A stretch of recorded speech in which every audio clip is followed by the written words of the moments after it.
Hello my water beings, welcome to my channel. This is Waters of Humanity, the divine waters from above the dome and the divine waters from within. Welcome. Comment, like, and subscribe, and share this video for more content. Thank you for the support, my water beings. So let's get into this juicy topic. Before I want to get into this, I have been away for a while because I've been doing my inner work and I've been talking to the black hole.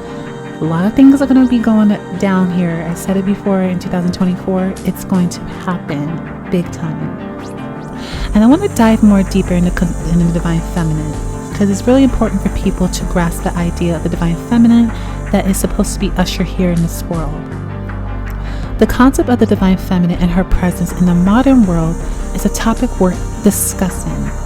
Regardless of a woman's genetic or physical traits, she embodies the profound essence of the cosmos within her. The divine feminine is a potent spiritual algorithm that resides within each of us, with the strongest expression found within the feminine avatar, like the yin and yang, for example, which represents the mysterious dark energy intrinsic to women, with the yang serving as the complementary symbolizing the divine masculine energy.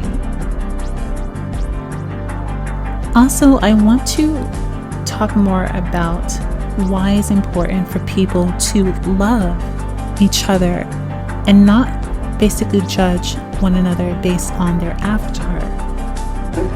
Black trans women, who are the most marginalized people in the United States of America, and I always say, if you free the most marginalized person in the room, you free everyone else. It's starting to piss me off. You understand me?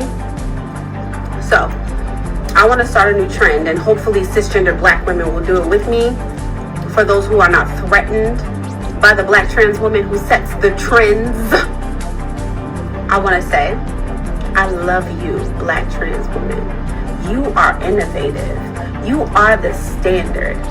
You are a trendsetter. You're powerful. You're gorgeous. You are a real woman. And honestly, you fight for me. And I've always fought for you, and I love you, and I thank you. So, I love you, black trans women, and fuck what all these other women have to say. And I'm going to tell you the reason why in a little bit. Because it's a part of the divine feminine. So throughout her story, there has been deliberate effort to undermine the sanctity of the feminine body, dating back to the fall of Gaia, or Tiamat. A pertinent example of this contemporary movement advocating for reproductive rights and trans rights, which are intricately intertwined together. It is vital to recognize the significance of these issues in our collective struggle to fully embrace the divine feminine in our world. Each divine feminine plays a part in anchoring the higher light into this dome, especially the neuromelanated woman, who plays a crucial part in bringing the world in order as a collective. For example, the oldest primordial dark god that was known to man dates back 500,000 to 300,000 BC, called the Venus of Tantan in Morocco. A lot of researchers are fighting back and forth of which one was older, the Venus of Tantan or the Venus of Rekan Ram in north of Israel. At this point, it doesn't really matter, because in cosmology, this basically mother goddess playing in different timelines, watching and playing her own game. That's the secret. The Dark Mother bloodline is crucial for all women to remember. It's not about who's better, it's just a cosmic order of who is crowned to keep this dome in order so it won't be hijacked again by these inorganic beings. Please remember the following. The primary goal of these secret organizations is to exert control over the feminine. This is why they are swiftly working to restrict reproductive rights and transgender rights all across the United States and the world. Many Americans fail to see the larger agenda at play and perceive these actions in a limited way. Existence of the neuromelanated transgender woman, also known as a androgynous woman, her job is to serve to bring balance and expand consciousness within humanity. The fatal failure of this kind of old paradigm is insisting that we need to present as if we're just like cis straight people. I think the real and more powerful opportunity is we need cisgender straight people to understand that they're just like us.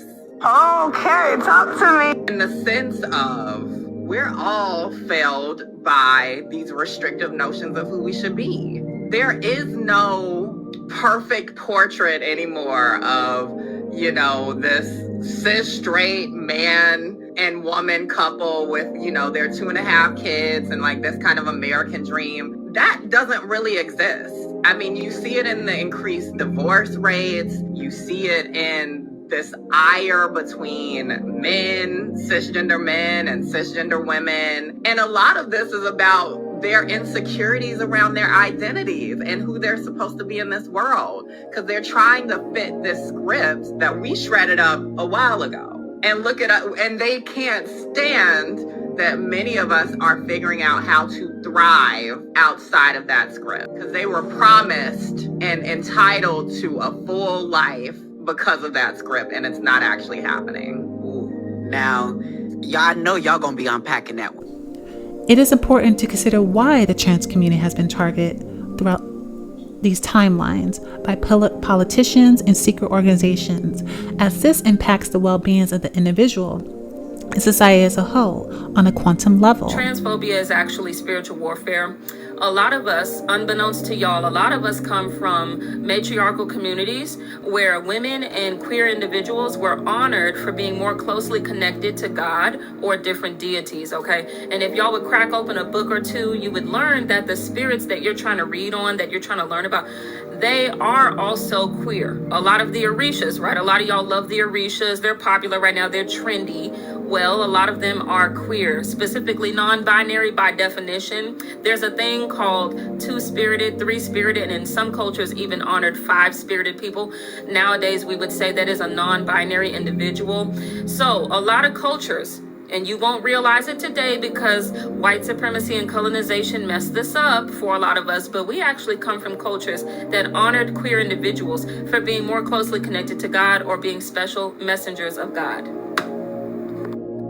Our avatar represents the divine chaos and oneness.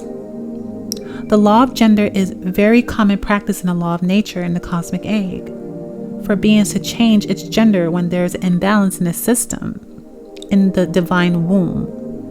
It is called gynandromorphism. Okay, so here's a few examples of transition in nature. So let's talk about the bearded dragon, which is the first one. It's important to note that the development of the bearded dragon is influenced by the chromosome determination system, which is entropy. However, when the temperature exceeds 32 Celsius or 89.6 Fahrenheit, some bearded dragons with male chromosomes can undergo a gender change and become female. Furthermore, if the temperature rises above 36 Celsius or 96.8 Fahrenheit, all the genetic males reverse their gender and become female. Here's another example called the ribbon eel. Ribbon eels are all born male. Akin to clownfish, they exhibit a prochandrous hermaphrodism, a phenomenon wherein they can undergo a gender transition from male to female during their lifespan. The males keep growing in size with age, but they also start developing female organs in the meantime. How interesting is that? Let's keep going. Now let's talk about the hawkfish. The hawkfish are one of the very few species that have a remarkable ability to change gender back and forth.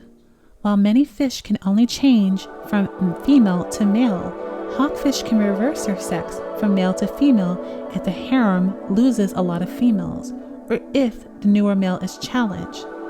This behavior is advantageous for the species as it maximizes an individual reproductive value, as scientist Tatsuro Kota explains. So, the bluehead wrasse is a truly unique coral reef fish, known for its remarkable ability to change genders. Like the clownfish or before the hawkfish, The bluehead wrasse can change its sex in just 10 days. Is the special ability. In just 10 days. They live in harems with one male and several females. And if the male disappears, the larger female would transform into a male and take his place. According to a 2013 study of Oxford University, reveals that the female transition into male quickly inhibits male specific behaviors, including aggression and courtship. This intriguing ability changes the notion of conformity in nature, as noted by sexuality historian Alice Dreger. She emphasizes that nature does not adhere to the human fantasy of everyone being normal, and humans themselves do not always follow this idea either. Now, that's a read. That's a big read. So the last one I want to talk about is the sea bass. The sea bass are renowned for their extraordinary ability to undergo sex change at a captivating and natural occurrence. It is remarkable that Western society, to me, has predominantly discarded the notion of gender fluidity in humans.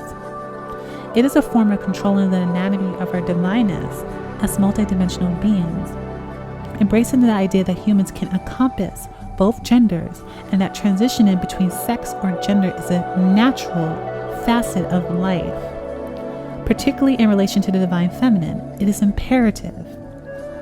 It's like, how can you accept the ideas of extraterrestrial existence, but not the idea that humans can change their gender? Does that make sense? I know not to be dismissive of natural phenomenon, because there was so much taken out of her story to keep our consciousness at a low density by design.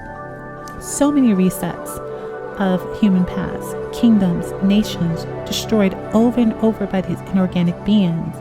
Even some humans believe in reincarnation, have an inner knowledge that their experience is deja vu because they've been here before.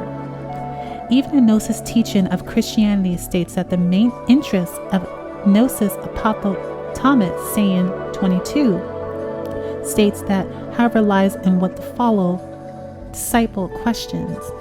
Jesus replied, when you make the two into one, and when you make the inner as the outer, and the upper as the lower, and when you make male into female into single one, so that the male should not be male, and the female should not be female, then you will enter the divine kingdom.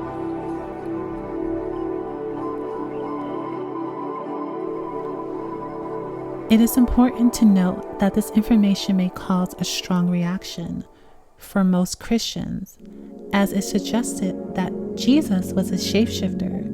According to ancient texts from Egypt, dating back around 1,200 years ago, these texts also describe Jesus as an androgynous, extraterrestrial being.